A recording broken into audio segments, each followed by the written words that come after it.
Okay, I think we can start. So, hello everybody. I'm Romuald Sciora, the director of the Political and Geostrategic Observatory of the United States.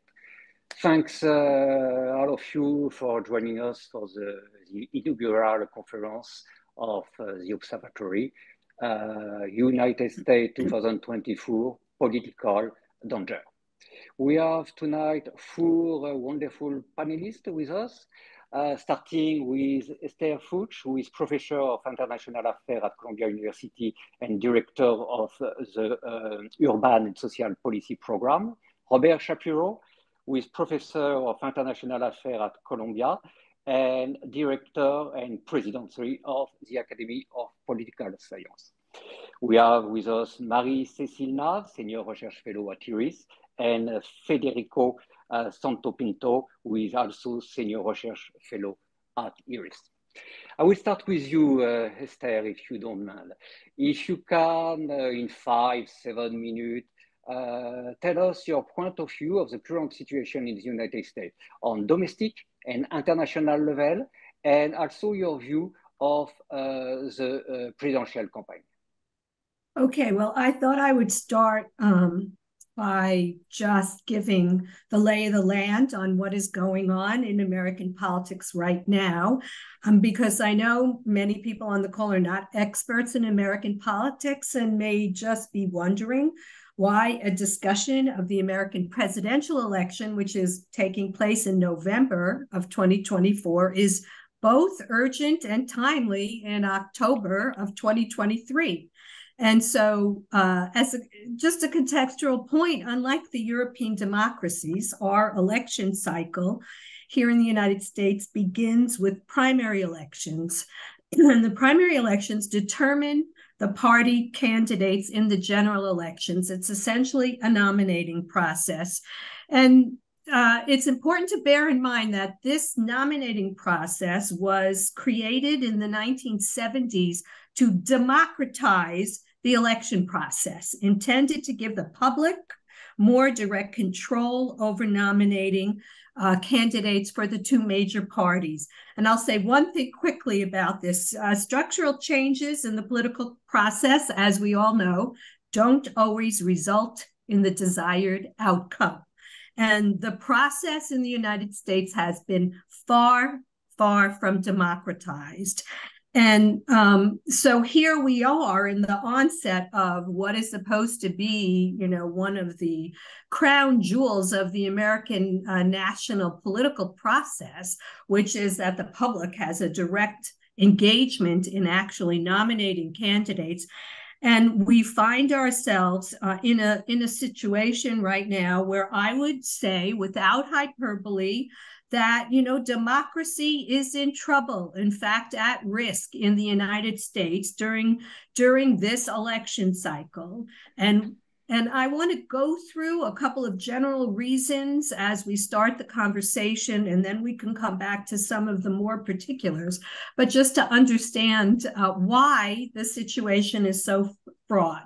So we are beginning this process in a situation in which essentially the legitimacy of our democratic process is being undermined and has been undermined by a president who lost a general election. And everybody I know is probably aware of that. But in fact, it goes deeper into the psyche of Americans and goes deeper into impacting political institutions in the United States. So there is a movement, a real political movement to deny the results of the 2020 presidential election. And it's manifested itself in a variety of very, really unpredictable ways. I taught a course in parties and elections for 20 years. And if somebody had told me that we would be in this situation right now in which the structural features of American democracy are not working, I would have, not believed them. It would have been sort of an incredible thing to see. But right now, we are in a situation in which 68% of Republican voters believe that the 2020 election was stolen. 68% of people who identify as Republican believe the 2020 election was stolen, meaning not legitimate, meaning the person who should have won didn't get to take his position, his rightful position as president. Interestingly, 67% of independent voters think that the election was fair. And of course, Democratic voters, 93% think that the election was fair. But fully 30% of the general public now do not accept the outcome of the 2020 election as legitimate. And those numbers connect directly to Donald Trump's base in the Republican Party. And we can talk more about that later. This is very troubling. And I know Professor Shapiro is going to talk a lot more about the partisanship having gone off the rails in the United States. And another thing to just keep in mind is we're basically a two-party system. The structural aspects of American politics are now coming back to haunt us. So we don't have a situation in which minority parties can actually emerge and produce a presidential candidate. And that's also something we can get into. But it's a structural feature of American politics that we are two parties, and they're supposed to be umbrella parties. And the purpose of them is to prevent the kind of divisions that have emerged in American politics now from happening. You're supposed to be able to find the middle in both parties during the election process. And obviously, we are not doing that. The parties themselves are polarized. The Republican candidate, Donald Trump, who is likely to be the nominee, is under indictment, 4 different indictments, and he continues to run. 2 of our frontrunners for their party's nomination, Donald Trump and Joe Biden, are considered by most of the public to be too old to be running. And in fact, 70% of Americans don't want Biden to run for the nomination, and 60% of Americans don't want Trump to run for the nominations. And yet, because of the nature of this political process that we have here, they will be the likely candidates. So we have these structural features of American democracy which are now working against us in some fundamental ways. And the last issue I want to bring to the table around that is that the claims of voter fraud still persist. And so because of our federalist structure, the states actually control voting rules about who gets to vote and how we structure the process. So it varies from state to state. One point to keep in mind is that the Republicans have been very effective in taking over state legislatures. And even when Democrats win the executive position, the governors, they are stripping governors of power so that they can continue to control the election process. And what they've done and continue to do is take over what was historically a nonpartisan voting apparatus, a bureaucracy that was working to ensure nonpartisanship and fairness in the election process. At the same time, they're passing voter suppression laws, making it more difficult for people who are Democrats, who identify Democratic, to vote, actually. And they're gerrymandering, which is very important because the gerrymander is how we create our districts in the legislature. And essentially, whoever draws the lines can control whether or not there's a majority or minority of one party or the other in that district, because it's so sophisticated now because of advanced computer technology. There's been several court cases where governors have been asked to go back to the drawing board again, even by Republican judges who have been appointed by Republicans because of such extreme gerrymanderings in the state of Alabama right now. There's an extreme gerrymander where, they've been asked to do it 3 times, where they're essentially disenfranchising Black voters in that state. And The other thing to bear in mind that is impacting this election cycle and the legitimacy of our political system is the overturning of Roe v. Wade, which was the Supreme Court decision that gave women a right to abortions. And we can talk more later about how that worked and what that means. The last point, I know I'm already running out of time, but the last point I want to make is that we are also now in a period of what we call divided government. Again, not like the European systems. We have a president who is a Democrat. We have a Senate, which is our upper house, which the Democrats have the slimmest of majorities, but control that body of branch of government. And then, of course, in the House of Representatives, we have a Republican majority, which just yesterday decided to vacate the Speaker of their own party.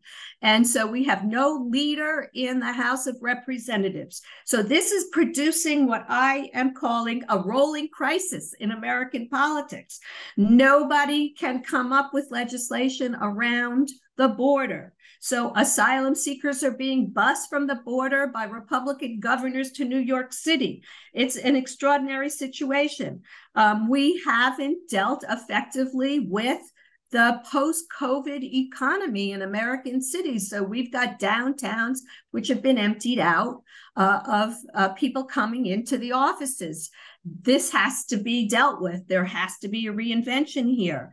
And finally, there are threats of shutting down the government. We just averted one, and of course, lifting our debt ceiling so we can pay our debt. These are two very significant things that the crisis in the Republican Party and its domination now by a small number of extreme, what we now call Trumpists. There's actually a branch in the Republican Party that we call Trumpists, adherence to the Trump political agenda. And they have effectively been able to dismantle the power structures in their own political party. So we enter this election in an extremely fraught situation, which I believe is probably unprecedented in American history. I hope I didn't depress everybody too much. You take some time from Bob, but it's okay. No, I didn't take Bob's time. I'll give him back time at the end. Bob Shapiro, same question. What is your view on the current situation in the United States and on the campaign?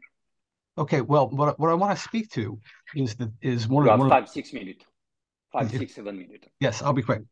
I want to speak to the question of the political danger that's in the title of this session.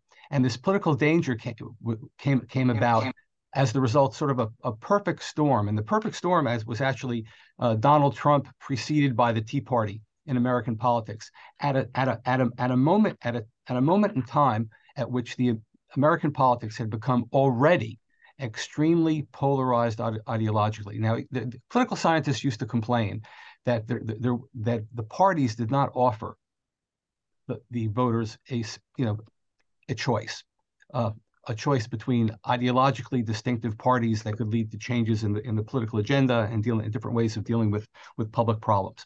Well, what happened beginning at the period after which the party reforms that Esther talked about in the 1970s occurred, American politics began to become more ideologically polarized at the level of the political parties. They became distinctive on all kinds of political issues. There's a long history here that we could talk about later. Both domestic issues and foreign policy issues. Domestic issues, economic welfare types of issues, issues of race, and then as other issues came along, like the environment, abortion, and so forth, the parties divided on those issues. In the realm of foreign policy, also they became distinctive, where the Democratic Party became more the party supportive of international organizations and diplomacy, and the Republican Party less supportive of those things. And we can kind of see that in the positions that Donald Trump takes. At the same time that the parties became more ideologically divided, they became more competitive. It used to be the case that Democrats in the 20th century maintained control of Congress, but the presidency went back and forth. Beginning with the election of Ronald Reagan, the Republicans became competitive for the Senate. During the midterm election, after Bill Clinton was elected, they became competitive control for the House. which meant that the parties became competitive for control of government in general. That is, there could be unified party government with the parties split on every issue. If either party controlled the government, they could shift the agenda abruptly ideologically, and we've seen that in recent years as well. So you have ideologically distinctive parties, elections competitive, elections becoming more important. This had already, preceding Trump and the Tea Party, made politics much more emotional because elections mattered more. And this is really a very important point. And then after the election of Barack Obama, you have the emergence of the Tea Party with the beginning of basically an increase in hate speech in American politics that eventually culminated in political violence on January 16th and increases in violent acts in the United States and the increasing threat of violent acts. Trump comes along. His first initial foray had to do with claiming that Barack Obama was not born in the United States. And the level of emotional rhetoric associated with that began to increase enormously. Fast forward, further to the 2016 election when Trump appeared on the scene. Hate speech became much more politically acceptable in a fashion that's been, well, sort of unfathomable in American politics. You have to go back to the 19th century, the Civil War and the aftermath of that for that kind of thing. And the parties were distinctive on issues, partisans in the electorate. This penetrated to the level of American public opinion. And what came with that is something that American political scientists call affective partisanship. Not only do the parties disagree on issues, but they feel emotionally negative toward the opposite party and people affiliated with the opposite party. So you have attacks of the parties, not only based on issues, but also based on just dislike for the parties and the people in it as individuals. So you have the rise of hate speech and affective partisanship. And the dangers here are that the hate speech can translate into political violence, as we saw on January 6th, and with threats appearing in American politics in a way that really has not been seen in a long time. And then the other threats here, I'm going to stop here, are unified party government is actually a threat because one party in control of Congress and the presidency and therefore the courts can potentially do things that undermine democracy. And we've seen that here more so with the threat of unified partisan government being Republican unified government that the Democrats should see as a dire threat to them and to American democracy in general. Now, of course, the Republicans can see the same threat posed by unified democratic government because they oppose those kinds of things as well. And then the last source of danger, and political violence being one, unified government being the other, and the third source is basically the integrity of elections. What's going to be important in the 2024 election in the end is whether or not the elections will be perceived and accepted as free and fair. And if they're not, that's the ultimate danger to American democracy. And I'm going to stop there. Thank you, Bob. Marie-Cécile, same question. If you can share your view on the current situation in the US and on the presidential campaign. Thank you. Can you hear me? Yes. Perfectly. Okay, thank you for this initiative. The first thing I would like to ask is a political danger for who? Is it for democracy and democratic institutions, as it has just been said? Is it for the American people? Is it also for public policies and notably for foreign policy? So the question is very wide, and I will try to make some choices, and I would like then to focus on three major points. The first one, and many things have just been said before, is that the US is an endangered but also resisting democracy. Maybe I'm more optimistic than the other panelists on that point, but it's also a democracy that resists. And it's true that the FBI has defined the far right as the main terrorist threat on American soil. And yet, it is still present and active and notably within the political sphere. As we could see yesterday at the House of Representatives, it's very present. The GOP, meaning the Grand Old Party, the Republican Party, cannot hide from extremism. It's called, as the French daily Le Monde writes it today, the party of disorder, after the ousting of Kevin McCarthy as Speaker of the House. A man, quoting Le Monde, a man finally devoured by the tiger he thought he could ride, which is a good expression. I mean, so there is a kind of trivialization of political violence and extremism, which drives us to Trump. And what I would like to say and to insist on, because everything, almost everything has been said before, is that the GOP, meaning the Republican Party, has had several opportunities to get rid of Trump, and it did not do it. And now the party is trapped by its own hesitation. It's kind of a pact with Faust, a Faustian pact. Over the past months and more, the former president has suffered a series of setbacks, which is the sign that democracy resists, and we see it since January the 6th.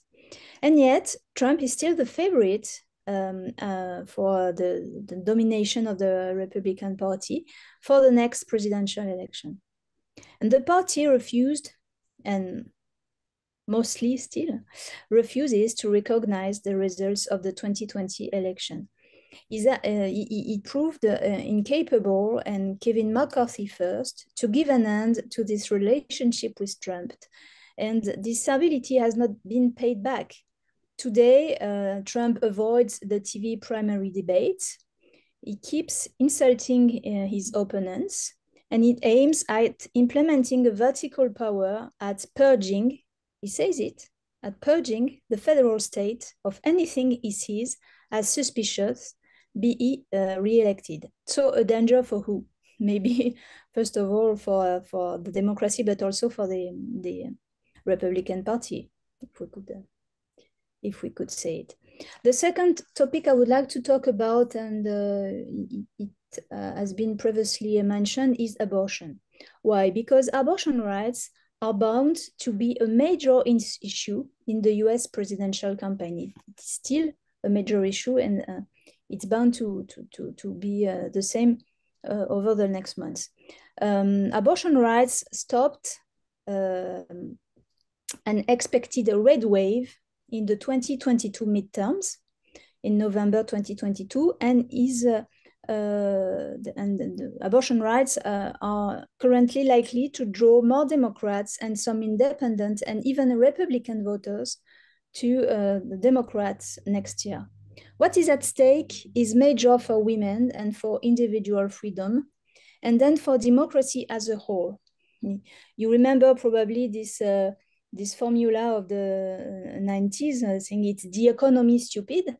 And The Atlantic had an article entitled a few weeks ago saying it's the abortion stupid, meaning that it's a major point for the next election.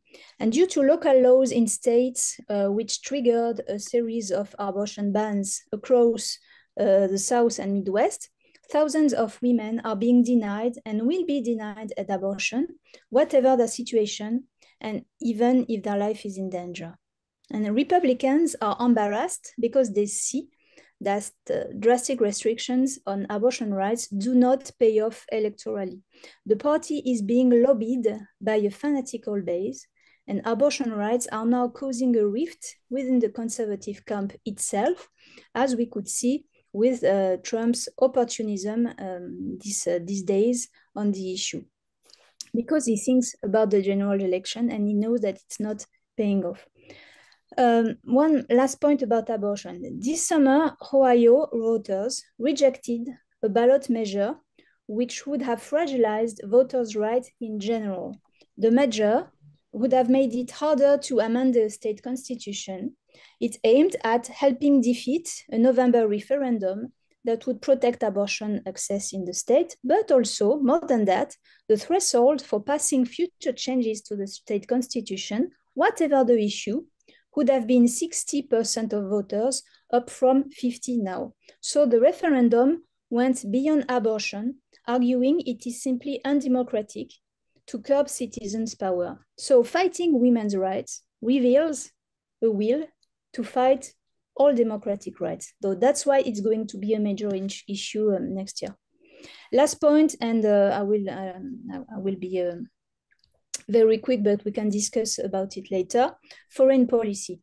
Of course, today, as we could see yesterday with the eviction of Kevin McCarthy, the threat to the assistance to Ukraine, as the electorate is more and more tired of it, is real.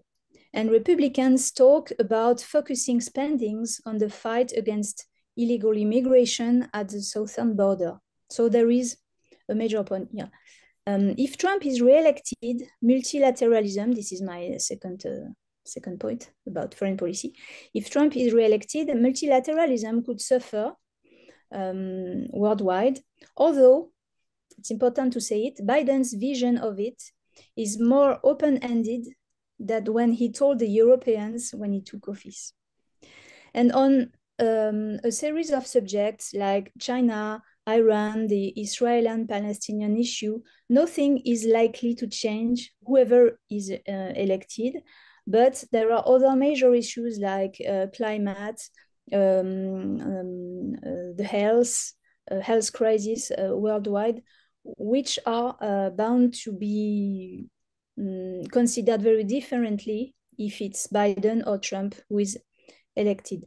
And of course, last point, and I will finish, promise, all of this will also depend on the political majority at the Congress. We focus, and it's normal, on the presidential election, who is going to win the White House, but a major point is also the political majority at the Congress, Senate, and House of Representatives, because it's also the election next year. Thank you. Thank you, Marie-Cécile. Let us talk a little about the Russian, United States, European Union.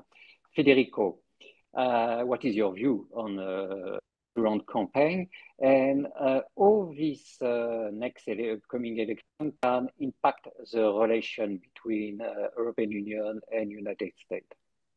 Okay, thank you very much to everybody. So first of all, I have to apologize for Pascal Boniface that I have to replace, but he couldn't make it. And I would like just to present 2 seconds myself, so you understand why I'm here, maybe. In fact, I work for IRIS on European integration in the area of defense and foreign policy. This is my specialization. I'm not working on United States politics in itself. The fact is that European defense integration and more broadly European integration has never made as much progress as when Trump was in power, which makes European paying a lot of attention on what is happening in Washington. Why? Because European integration in the area of defense, but not only, depend much more on what is happening in Washington rather than what is happening in, I don't know, for example, in Ukraine or in Africa or in the Balkans. So what's happened in United States politics has a strong, big impact on Europe and in Europe integration. If United States give the impression to make a step back toward Europe, Europeans will get more integrated between themselves. And if United States seem to be ready to protect Europe, to keep its engagement in the old continent as in the past, Europeans will be less willing to integrate among themselves because they have the protection of United States. So this is more or less how the things are seen in Brussels, because I'm based in Brussels here. So Brussels look at Brussels institutions and all the diplomat and person working on for the EU are looking very carefully on what is happening in the United States. And of course, I think this is very banal what I'm going to say, but when Trump was in power, the level of the relation was at a a level of catastrophic relations. So the relation was very bad, and the Europeans were terrified by the politics of Donald Trump, because they felt that Trump could leave NATO, or at least not be engaged in protecting Europe as United States did in the past. And of course now, this with the war in Ukraine is a preoccupation that is rising much more. So when Biden came at power, it was fresh air for Europeans. That, of course, it was fresh air because Biden has they found their bearing again with the United States. So how they've seen again with Biden the United States they knew in the past, and that they no longer recognized with Donald Trump. So it has been really a fresh air. Nevertheless, I think that even if there is Biden or Trump in Washington, in the White House in 2024, 2025, when he will take place, the new president, the problem between the United States and Europe will remain, because the difference between the Biden administration and the Trump administration were not so much in the substance, much more in the form. Trump was very bluntly, very aggressive, while of course the administration of Biden is quite more polite, want to have a dialogue with Europeans, want to also to give a good impression that America is back in Europe and in the world, etc. Nevertheless, there are still some problems in the relation between the United States and Europe. And here in Europe, there is the impression or the sensation that in America, whether you have a Trump administration or a Biden administration, at least at the level of the civil servant, the diplomat, and the militaries, there is some kind of annoyance and fatigue on the fact that American has still to take charge of the European security. And this because, as we know, United States is more focusing now its attention on foreign relations on the Indo-Pacific area, and it's more involved in the competition with China, at a point that we have the impression here in Europe that Europe and Russia are becoming a secondary theater for the United States. So even if the fact that Trump could be re-elected would represent something that would terrify most of Europeans, whatever they are, from Central Europe or France or other part of the continent, there is also a certain awareness on the fact that there is impression, at least, that at the end, Biden is the last pro-transatlantic president of the history of the United States, because United States will focus more on the Pacific because of China, because also maybe also the composition of the population of the United States, which is changing. At a certain point, people with European origin will be not the majority as they have been in the past. So there is this feeling that at a certain point, whether you have Trump or not, United States will pay less attention to Europe, and Europe will have to take care about itself, in particular on its own security. And so this is a kind of impression that is spreading, at least in the debate in Brussels, about the United States and the election. So everybody is hoping that Biden will remain at power, or at least a Democrat, and not Trump, will take power, or not the equivalent of Donald Trump will take power. Everybody agree on that. Nobody wants it, whether you are in the right or in the left. But there is also the impression that in any case, the relation with United States will change in the long run. And if we have, again, a Democrat or Biden at power, this relation will change more slowly. It will be less brutal, but it will change. And so this is why there is a huge debate here in respect of what is happening in the United States, to see if Europeans have to integrate much more in the area of foreign policy, defense, and other area or not. And this depends mainly on what is happening in Washington. But at the end, in the long run, there is the feeling that sometimes Europe will have to be more united in order to face the challenge of our world, because at the level of member states, European member states, we don't have the critical mass to be more influential.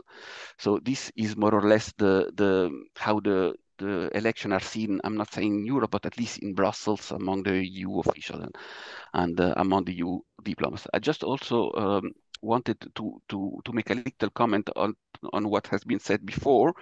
I've heard all the speakers has spoken about the fact that there is an ideological polarization in the United States that is very worrying, is becoming much more violent. Also the debate. This is, of course, very worrying, but I have the impression that this is not only a tendency that we have in the United States, because if you see in other part of the world, like in Brazil with Bolsonaro, in India, and in several European countries, even in France, where we have Macron at power, but who will we have in 2024, 2025, when there's going to be new election in France, we can see the far right, like Le Pen or Zemmour, that are gathering together almost 40% of the votes.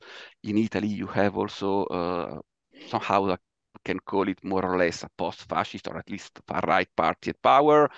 We had the election in Slovakia now, where the pro-Russian, anti-Europe party has led has taken more votes. You have also the far right in Sweden. So at least not only in the United States, but in I would say in all Western countries, including Latin America, we can see that there is this ideological polarization and the debate is becoming more violent. So maybe the question has to be analyzed not only at a national level, whether it is in the United States or in Europe, but at an international level. Thank you. Thank you. Bob, I have one question for you. Joe Biden runs as a candidate for the next election. The election is in more than 1 year. If he is re-elected, he will start his second term at the end of January 2025. It's obvious for everybody that the president is, how to say that, maybe not sick, but he is an old man, and we know that he may not be able to enter the office for a second term. On my part, I really think he won't be able to run till the end. I don't see him be able to have a 3 debate with Donald Trump, and unfortunately, I'm pretty sure that he will have to stop to run, but I cannot be, of course, totally sure. What do you think about this situation? Do you think that Biden is putting the Democratic Party in danger with his decision to run? And what will happen if he has to stop to run? Well, I mean, the danger here for the Democratic Party is that they'll lose the election, and the worst case scenario is they lose the presidential election and they also lose control of the House and the Senate.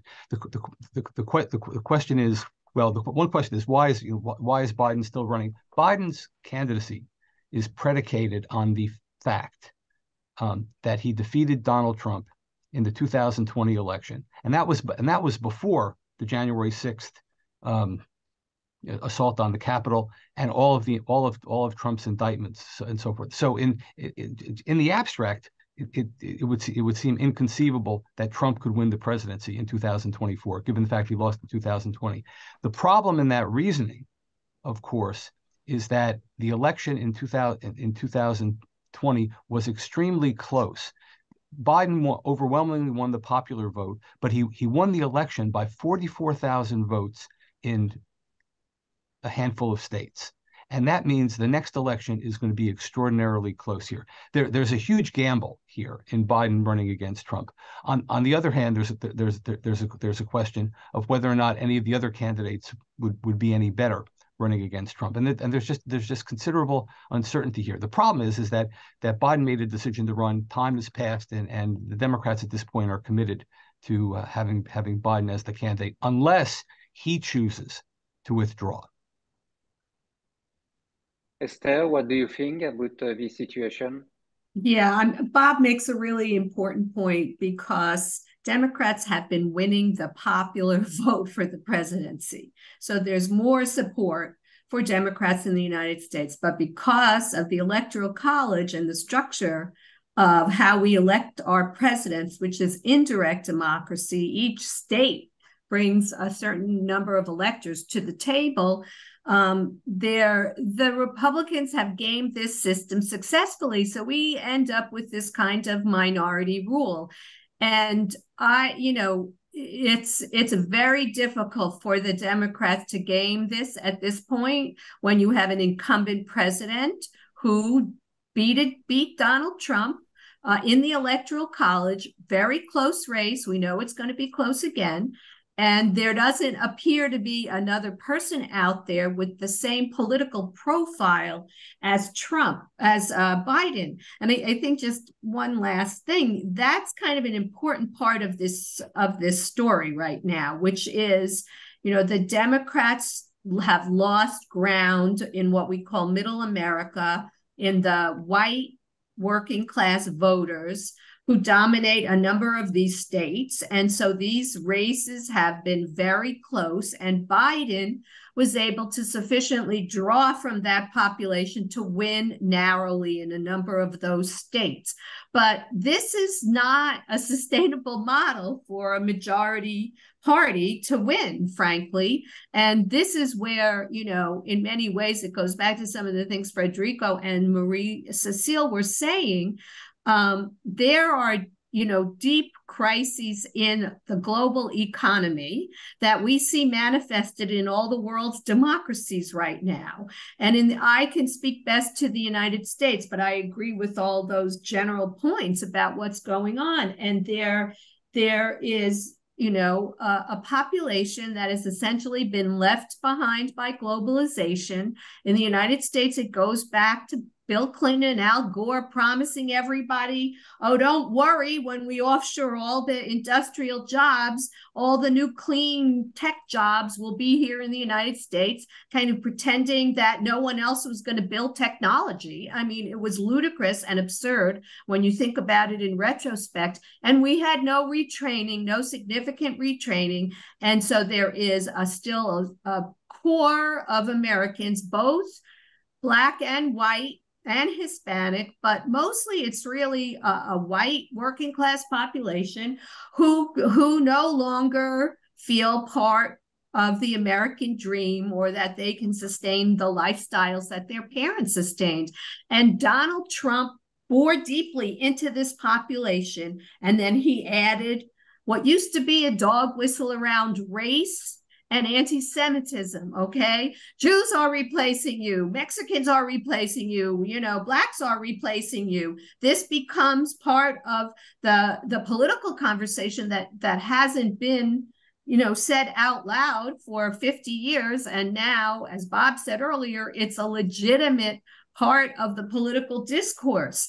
I mean, and this is different in each country. This is why I don't completely agree with Federico that there's a larger, obviously global economic story that's affecting all of the democracies, but the way it's playing out is really contingent on how politics is structured and how the story is being told to the population on the ground, what they're hearing. And in the United States, we are more and more hearing a story of racism and anti-Semitism and, whites being replaced as part of a political discourse that's been accepted and legitimized by Donald Trump. And this is not insignificant. So, I'll stop there. Marie-Cécile and Federico, what do you think about the candidature of Joe Biden? Marie-Cécile. Well, if the Democrats eventually choose another candidate, they have to decide it very quickly, because time is running. They don't have much time now, right? And that doesn't mean that nobody is in the starting blocks to replace it. I assume that several men and women are ready to go, but they don't have much time now. And primaries begin as soon as January 2024. So it's now or never. And the second point is that Biden has made it almost a personal goal to beat Trump again. It's a personal goal. And what is interesting is that his storytelling these last weeks is about defending democracy, even before the Kevin McCarthy crisis. So it's like an obsession to beat Trump again. And what is almost sad for him is that the consequences of the huge plans he has implemented, such as the Inflation Reduction Act, are supposed to happen in terms of employment and local economic development. These consequences will take time, and people don't see many changes in their daily lives due to these huge plans implemented for more than 2 years now. So there is some kind of gap between what Biden is saying is focusing on, and what he has implemented is that he has chosen to do through the laws. And maybe there's something that didn't work in the communication the Democrats said to sell those huge plans in favor of the economy and of citizens. So well, it's a big suspense, and 1 year before, more than 1 year before, we are focusing on it. It's incredible. Yes, and you're right. But from my perspective, the problem is that I don't think so that Biden will stop to run soon. I fear that he may happen next year, close to the general election, and then who will be able to run at this place? Kamala Harris, maybe, but it will look an improvisation, and I'm not sure that American people will follow her. Federico, what do you think about that? Well, I have to admit that it's quite strange to see two so old person running for the election in the United States. Nevertheless, I am Italian, and we had president of the Republic that were more than 80, so we don't have a lot of lesson to give to other. But the president of the Republic in Italy do not have power to rule the country. It's just the referee, I would say, and then the country is a parliamentarian system, so the country is run by the first minister, premier minister. So, but indeed, it's quite curious to see, because in the past we've seen in the United States, when Bill Clinton came at power, said, "Oh, look, a young, dynamic guys. We have all these old politicians. Look how they are dynamics." And now we see the opposite. We see that the United States has very old politicians, not only in the presidential competition, but if I'm not wrong, also in the Congress. No, you have very old politician, and this is quite the opposite of the past. This is something that I personally do not understand. Also, the fact that Biden presented itself, I don't understand. I think there is a problem, a structural problem at the level of the political parties, but because at a certain point, a political parties has to select the candidate, has to have a system to avoid some degeneration. And when you have a guy that is 80, that is want to be the candidate, you should have a system in the political party that go beyond the person that can block this kind of situation. And I have the impression that you don't have it, and you have the same in the Republican Party in the United States. When Trump was elected as the candidate in 2016, I was so surprised, because how it is possible that a guy speaking like that can represent a so important political party for the democracy of the world, because the Republican Party are part of the history of democracy of the world. Don't they have system in order to stop some kind of person that do not have the ideology of the party, or do not have the democratic culture that they need? At a certain point, you should not have in in a political party like a democratic political party, someone like Trump, being able to take power in this party. Maybe he can present himself in its own political party, but not in the Republican Party or the Democratic Party. So I have the impression that the political party do not have the filters in order to select the elites in a democratic way. Then just another little point, when I'm hearing you talking about the situation in the United States, I have the impression to hear what is happening in Italy, where we have almost 70% of the electorate that has voted for let's say, a populist party, which can be the Five-Star Movement or the right, etc. We have indeed also in Europe, and in particular, I think in Italy, and if I have properly understood, also in the United States, we have the middle class that is losing economic power, economic power of purchase.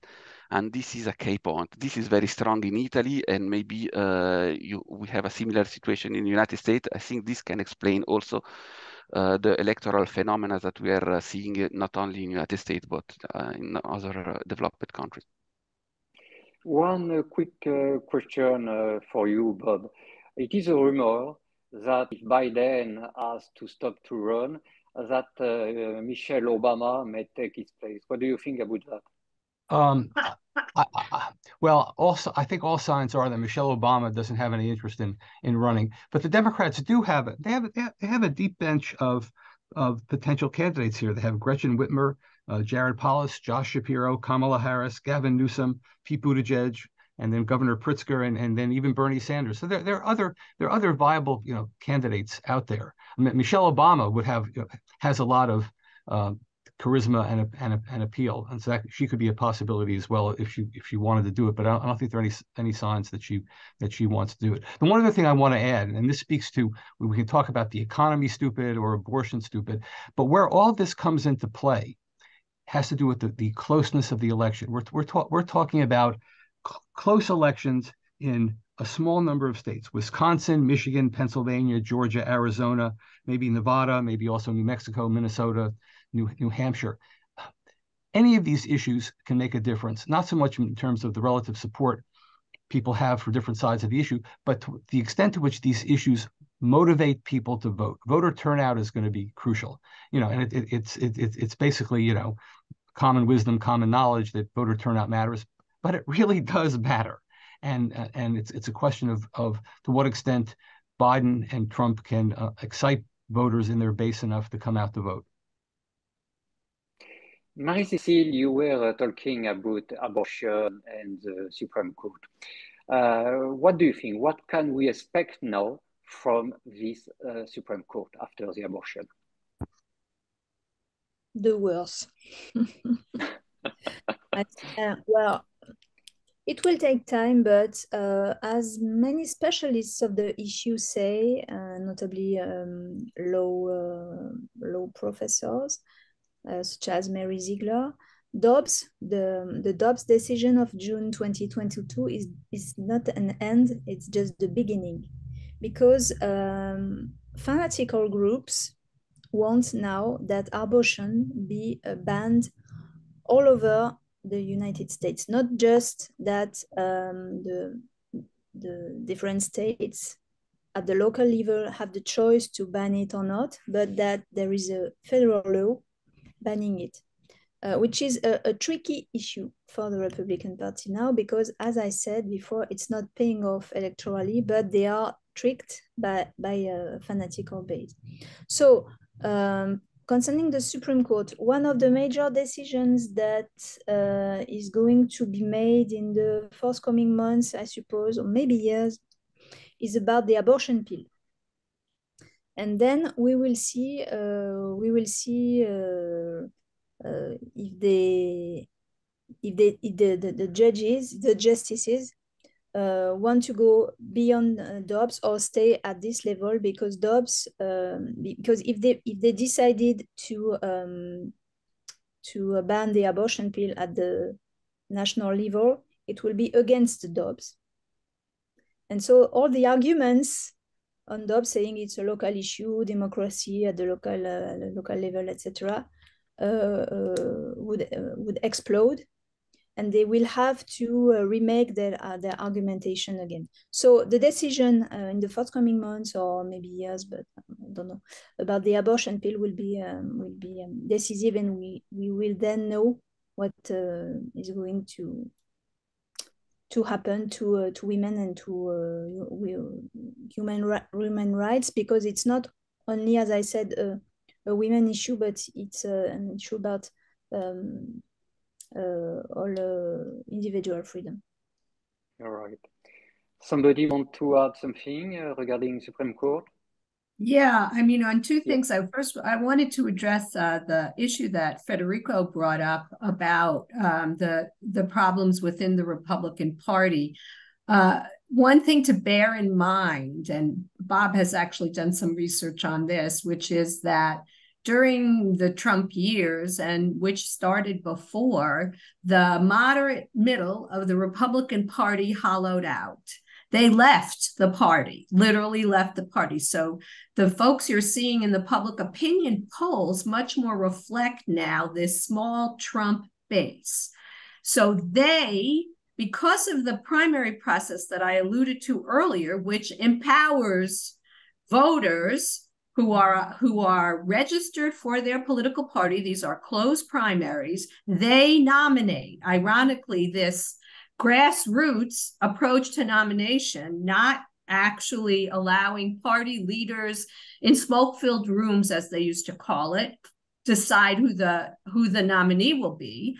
This has produced this now very fringe and marginal candidates who reflect a very extreme wing of the Republican Party, because in fact, that extreme wing, the Trumpists, they are the Republican Party now.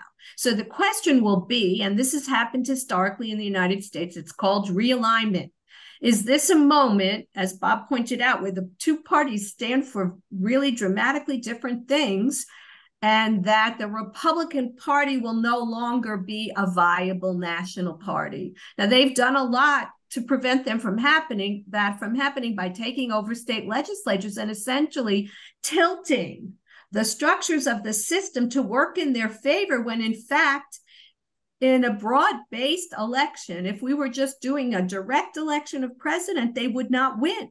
And they would not win in states either if we had the turnout among a lot of disaffected voters from the moderate positions and the liberal positions, if they would vote. So this is the fundamental problem now. It's a very deep structural problem, and we have the Electoral College, which is constitutional. So to restructure the election process requires a constitutional amendment.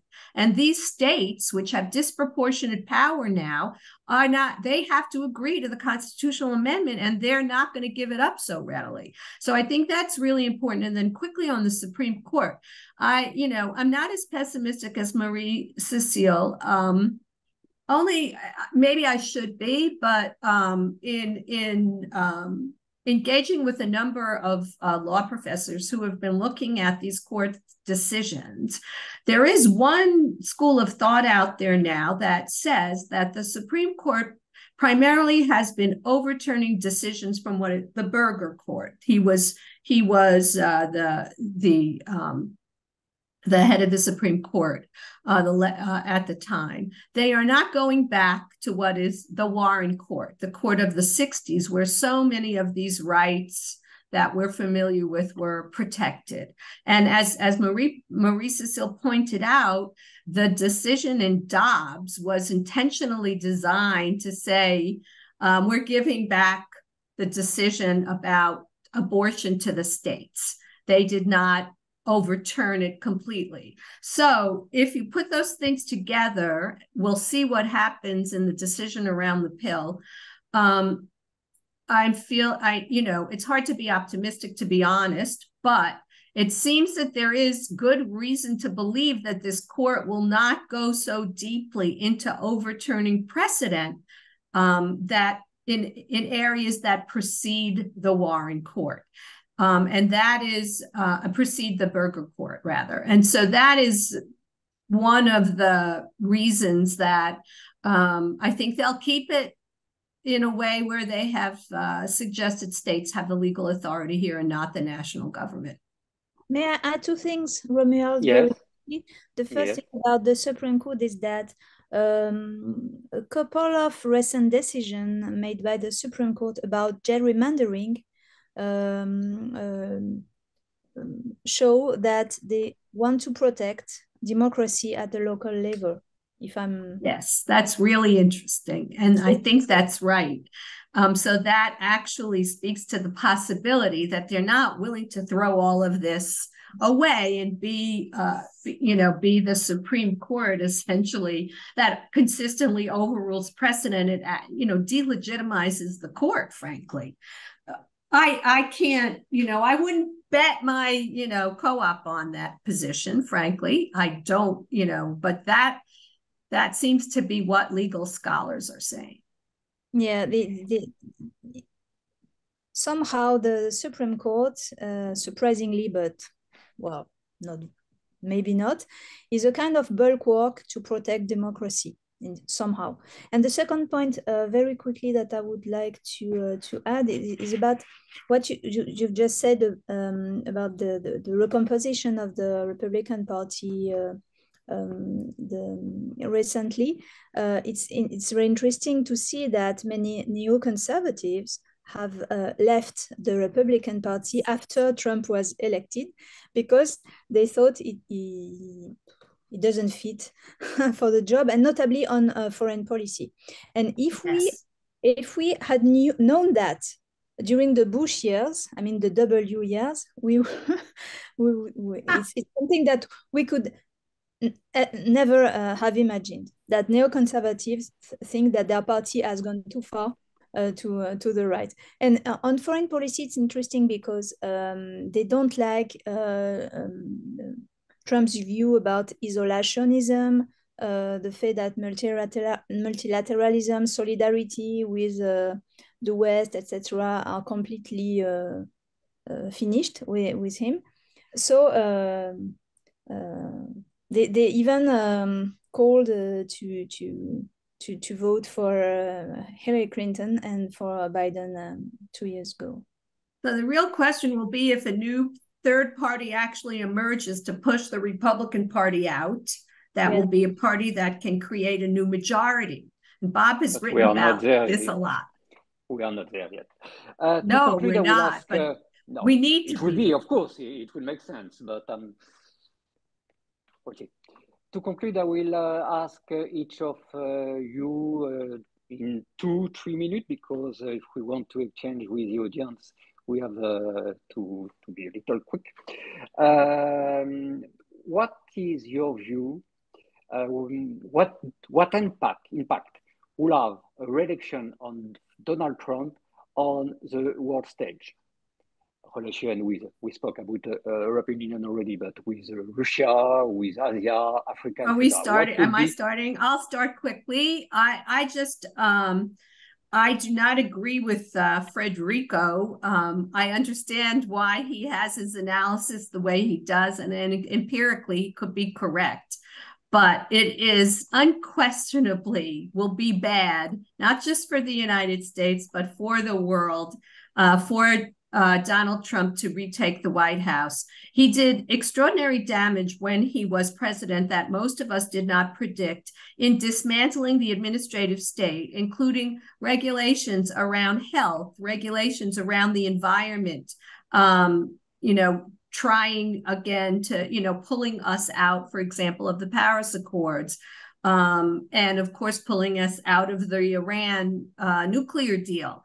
So just from the perspective of not just the European perspective of what might be good for European consolidation, which, you could be right about that. I think you have to step back and take a broader view here of the fact that if America becomes isolationist and Trump continues to dismantle the American administrative state, this is a disaster for the world. Federico? Yes, of course. don't misunderstand me. I don't think that if Trump will be elected, it's going to be a good thing for Europe and for the world. But I just have to observe that the European Union has never made so much progress in its integration in the area of foreign policy and defense that when you had Donald Trump at power. Then, as I am pro-European in the sense I support the idea of integration, I made the observation, but I fully agree with you, Esther. It would be horrible things for the Iranian deal, for example. It has been one of the most bad consequences for international politics that I've seen, and it would be really a drama. I think also on what is happening in Ukraine, of course. We didn't talk about Ukraine so far, but I think this is a very important point because the support to Ukraine may be finished, and this would have a consequence also, would create sort of panic in Europe at the end.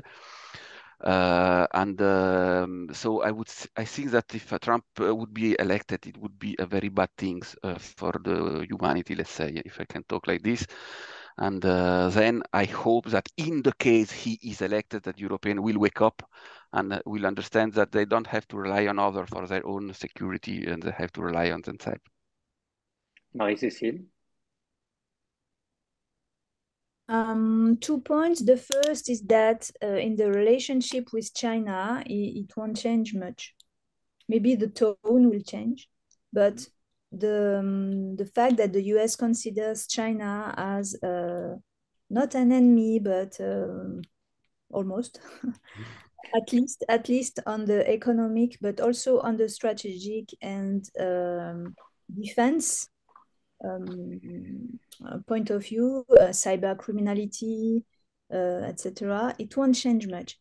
In the short run, the key point is Ukraine, and Trump. Trump says many things and promises many things, and we don't know what is really going to happen. But he says that if he's reelected, he will stop the war in 2 days. Maybe not 2 days, but there is food for thought that the support the US is now giving to the Ukraine army and to Ukraine as a whole, not only military help but also financial, humanitarian, etc. Will diminish, and so it will create a scenario of uncertainty for Europe, for democracies. And one last point is that in Europe, not all countries are against Trump. Far from that. At the global level, it's all the more true. But even in Europe, there are governments, there are political parties who can tomorrow be elected, who will support Trump, who already support him, who supported him in the past. So it will create more divisions within the European Union, within the Europeans as a whole.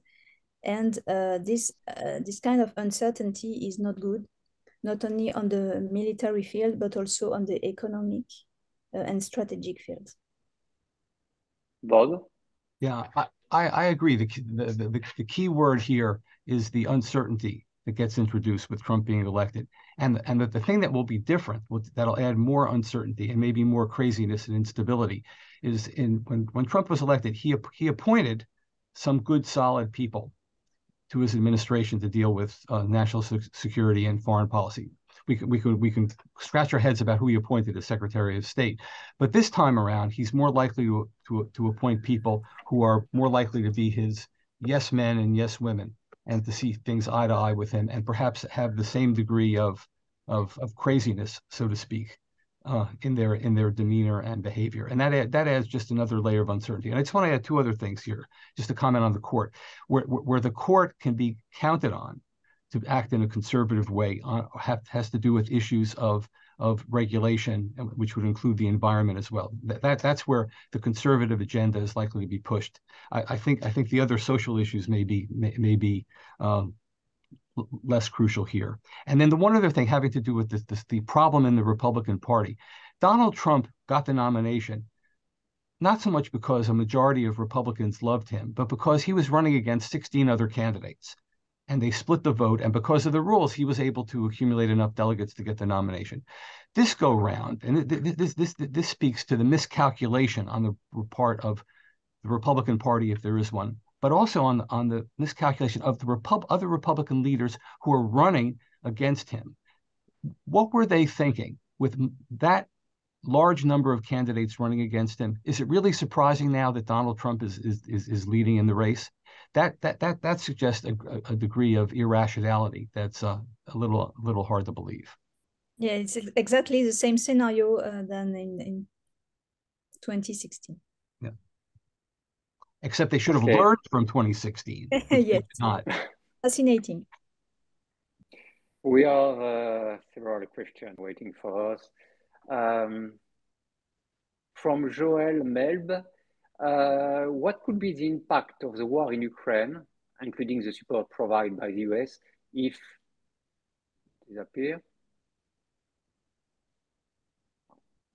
The question disappeared. Another question from Jean-Louis Bravet. Do you think Ukraine war will be a decisive item in the vote contest?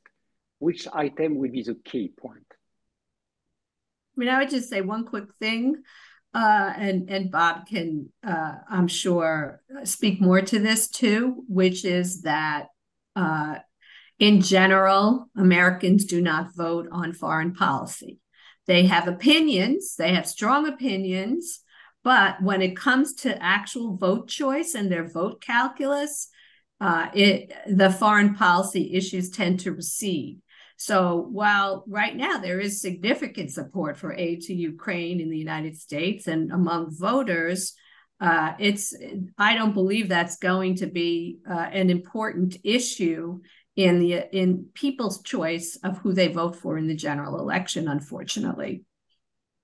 Bob? Yeah, I agree with that in general about foreign policy issues, with the exception of issues that are become extremely salient, like the war in Korea when Eisenhower was elected, right, and also how the Vietnam War affected the election. I don't think if the situation in the Ukraine remains the same or is a stalemate, I don't think it'll matter. If the Ukrainians win or if the Russians win in a decisive way, that's going to have a decisive effect on the election. Right. Okay. It's got to rise to some high level of salience. It's got to rise to an extreme level to benefit or hurt the incumbent. Don't you think that the support to the U.S. aid to Ukraine tends to vanish in the public opinion because it costs a lot? Well, it is, yes. Some polls tend to show that the support vanishes, but I don't know. Yeah, the support also vanishes or not depending on the success of the war. And if the war remains as a stalemate, I think what you're suggesting is persuasive. Right. And part of it is there's so much misinformation out there around Ukraine, and the amount of money given the rest of the budget that actually goes to Ukraine is infinitesimal. But, you know, certain candidates are trying to blow that up and exaggerate that to create a wedge issue in the election. But so far, I haven't seen anything in the polls that indicate that this is going to be salient, which is important to people's vote choice. It's not that it's not important and that people don't have opinions, but it recedes in the election for what becomes important in the vote calculus. And it's not an issue that's going to would affect turnout. I think the other issues are the ones that would mobilize voters. Yeah. Okay. And turnout is a critical point. To other questions. Another thing was, what are the deep reasons why almost 30% of the American citizens are fallen into a radical and even conspirationist posture? Marie-Cécile? If I knew the answer, I would be a very rich person. It's well, from a French point of view, it's very fascinating because we have the same problems here, but there's kind of international Trumpist trend. I don't know, and probably that first of all, the polarization of the political sphere is a key element. The role of social media is also a key element, and notably the economic model based on clash, buzz, lack of debate. You have to confront yourself all the time, no discussion, no conversation. So it harms a lot the democracy and democratic debate. And probably what happens also, but it's not only due to Trump, but Trump trivialized it, and did a lot to make it a show. So as a consequence, the media, some media, some political commentators were very interested in focusing on that and giving him more sphere, that more audience that he would have had if he had not such opinions. So it's difficult to answer, but I would say anyway that some kind of economic models of some media and social media are mostly responsible for what we see now. Esther? I agree in a way with Marie-Cécile, which is there's no question that social media is having an impact on this race, but it's really hard to unpack it and say how much. I think particularly with young voters, it has an enormous impact. And we haven't really figured out how to reach young voters and ensure that they vote and that they're mobilized. And I think there is the nature of the conversation that happens on social media sort of speaks against trying to understand the complexity of political issues. So the simplicity and the sort of rapid fire approach of a lot of media really, this is played in Donald Trump's favor. He is an actor, and he is also a dissembler, and he's also a liar. And when you're working in a space where there is no one worrying about whether you're telling the truth, where there's no oversight in any way about what you're saying, and you can engage the public directly without any mediation, he has an advantage in that, and certainly an advantage next to Joe Biden, who is clearly uncomfortable with all of that, new media, and the Democrats have to compensate for that. Federico, from your experience in Italy? Yes, from my experience, I can say that there is the same problem in Italy as in France, as in the United States. It's very difficult to give an answer to the question that has been raised, because you should be a sociologist, which I'm not.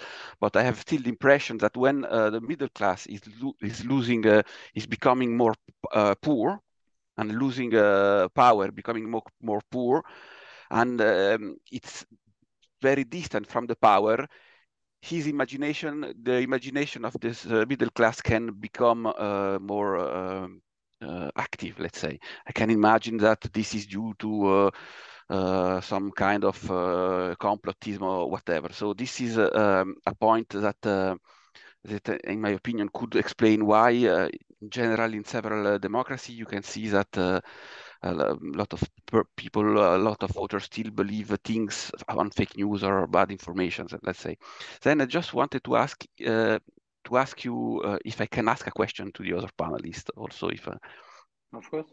And the question that I would like to understand is what would happen if Donald Trump, he doesn't win the election, but he loses the election, because if I have understood, he doesn't accept when he loses in general, and he make a lot of confusion, and he's going to accept a second defeat. And what could be his reaction on a second defeat? Because I have the impression he could become quite crazy, and maybe what we've seen in the Capitol would happen again. Or my question is, what happened if he loses the election and he considers that he was the real winner? Maybe he will be in jail. Right. I mean, I think it's important. Go ahead, Sarah. No, that's okay. Maybe I think it's important to recognize he's under indictment in 4 places right now. And so his image of himself as the winner is now being called into question in multiple ways. So yes, he will not accept the outcome of the election if he loses. I believe you're right about that. However, how is that going to impact the rest of the American populace? I don't believe, first of all, 2 things are different. One is that the courts have come down pretty heavily on the folks who participated in the January 6th violence and riots, as some people say, insurrection. And I don't think that the people who engaged in that anticipated that there would be any negative impact on them from engaging in that activity. It's pretty clear now there is, and I think it would be hard to mobilize that kind of activity again. Also, I believe that under Biden, that the police force, National Guard, Army, whatever, will be more prepared if there is an effort to come and do violence at the Capitol. But I actually I believe this could be the period of waning public support. And once public support wanes, then the cowardly leadership in the Republican Party will have a reason to abandon Trump. And that's what has to happen. And, there's a history in American politics around these types of peoples, like in the McCarthy period. For a long time, McCarthy was able to rule in the House, and then he wasn't. And as soon as there was a significant pushback, that was the moment in which things fell apart. So I don't really believe if Trump loses, the fact that he won't accept the outcome will have the same impact as it had this time. Bob, and I have also for you, Bob, a question from Xavier Laramandi. Do you think that at the end of the day, all this trial, etc., justice issue can impact Trump campaign? I'm sorry, which issue? Trial, justice, etc. I'm sorry. The indictments. Oh, the indictments. Okay. Do you think that at the end of the day it can impact? It can if things move quickly, and if Trump is acquitted, that's going to have kind of enormous consequences in terms of how he can frame his candidacy and so forth. If it all happens quickly, if he's convicted by a jury of his peer, I don't know of his peers, of a citizen jury, that should have a significant force and undermine him a little bit. But I want to go back to the previous question, because the one thing that needs to be said here is that Federico is right on target in the sense that we can see this coming. We can anticipate this. And by we, I mean the American public, political leaders in both parties, the media, and most importantly, the state governments that administer the elections itself. That is, the election administration is going to be very important, and it's going to get a lot of scrutiny. And so that if the outcome of the election is that Trump is defeated, there will be pretty clear, persuasive evidence that he lost based on the vote count that everyone's watching, perhaps including foreign observers who come in to view the election. And so the decisiveness of the outcome should be pretty apparent. Now, if the vote is real close, we're talking about small discrepancies in the vote counts in particular states. There may be recounts there, and they're going to only matter if the election hinges on a particular close election in a state or two. Somebody want to add something? I have one last question from Jean-Louis Bravet. How Russian interference in the network will be temperate this time? So do you think we may again see some interference from Russia in the upcoming election? Probably. Esther? Yes. I think they're a little distracted in the Ukraine right now, but I don't think that will prevent them from, doing the kind of technological interference that they did last time, or at least make an effort at it. Hopefully the systems are a little more secure and candidates are more ready now than Hillary Clinton was, who didn't, they didn't really have a clue what was really going on at that point. And now there's a set of expectations at campaigns that there's a potential there. Marie-Cécile? Yeah, probably there will be some interferences, and probably that there are already interferences, as it was the case in 2016 and in 2020. So it didn't work last time. We will see this time. There is also the problem of Chinese interference, which we don't talk much about, but not for the same reasons as Russian interference. Yeah, I was just thinking that, right? It's not just going to be Russia, it will be China too. It already is in so many ways. Don't underestimate TikTok. Federico? Well, frankly, I don't know. I think that we will have to live in the future with foreign interference on the web on elections. I think this is going to be a part of what we are going to live, and I think we have to pay attention to. Don't imagine that each time we have results that we were not expected, this is because Russians are manipulating or other things. I've seen this also in Europe. I think that Russian interference, of course, exists, but I don't think it explains the victory of Trump and the raising of populism in democracy in general. Bob? Yeah. For one, foreign interference in an election is a bad, inappropriate thing. For another, there is no evidence that what the Russians did in 2016 had any effect on the outcome of the election. One is the amount of interfering they were doing in terms of social media messages was minuscule compared to the other messages that the public was receiving from other sources. For another, voters were pretty entrenched in their, in how they were going to vote, and that the messages didn't have an effect on voters who were already going to support Trump, and it did not have an effect on voters who were going to vote for the Democratic candidate. The only question is, could that have affected a small number of voters in a critical state? And that's something we don't know. But for the moment, there was no evidence. And I think any effort in the current election, given how the electorate is polarized now, is not likely to have an effect unless it's targeted in some way in a particular state that becomes the crucial state in the election. Totally agree with that. Me too. But let's yeah, we all agree. Let's trust the American democracy. It has shown in the latest years that it is able to resist to its opponents, and it's also a lesson for us Europeans. Okay, it will be time now to end this debate. So Esther, Bob, Federico, and Marie-Cécile, thank you so much. It was a very interesting, wonderful debate. And thank you for all of who joined you today for the inaugural conference of the Observatory of Political and Geostrategic Observatory of the United States.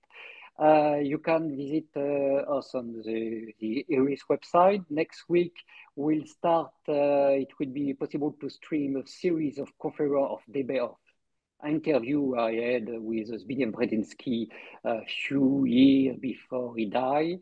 And as usually, you can find every week a new analysis on American politics.